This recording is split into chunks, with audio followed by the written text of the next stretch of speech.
Hello again. In every country of the world where black children and white are being educated, there is a gap between the academic achievement of the black children and that of white ones. In short, the white children always do better. This was observed in the United States in the days when schools were segregated, and it was seen to in Britain from the 1950s onwards with immigrant children. Always the promise of liberals and intellectuals has been that if only black children and white are given equal access to education, then there will be equal academic outcomes. How could it be otherwise? To believe that the achievement gap is a natural and inherent state of affairs would be tantamount to acknowledging that there is some merit in the idea of scientific racism.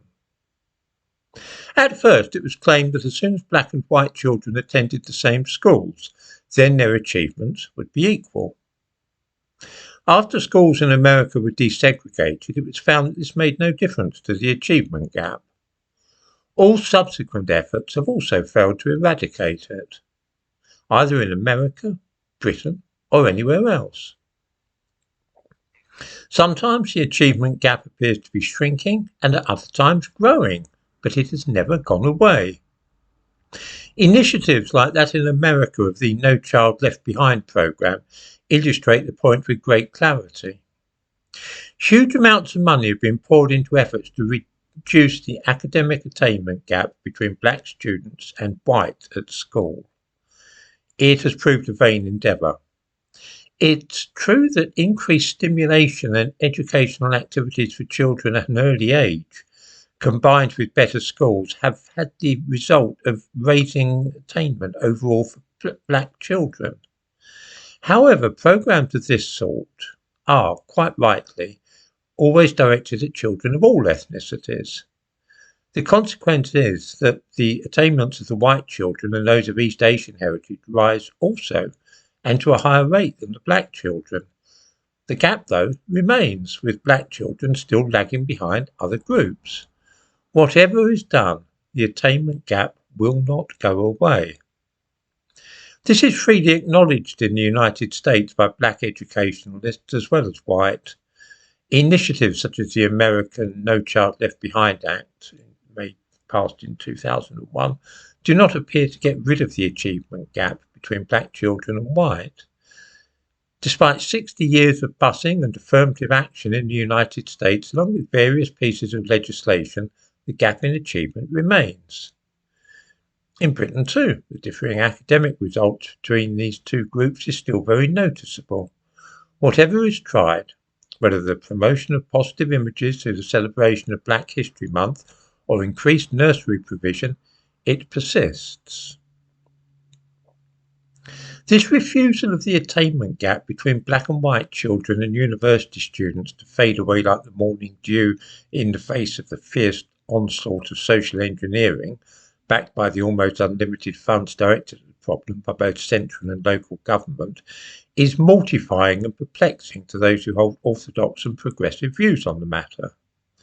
Since it is an article of faith among such people that there are no genuine and inherent intellectual differences between black children and white, they are compelled to fall back upon the familiar explanations of racism and poverty.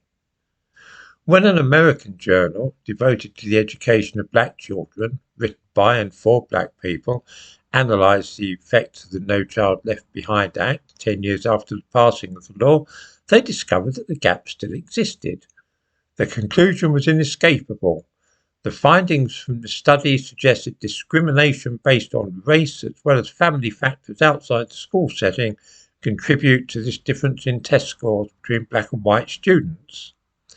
In other words, if we only redouble our efforts to eradicate institutional racism and spend money to ensure that black families have an increased income, the problem can be defeated.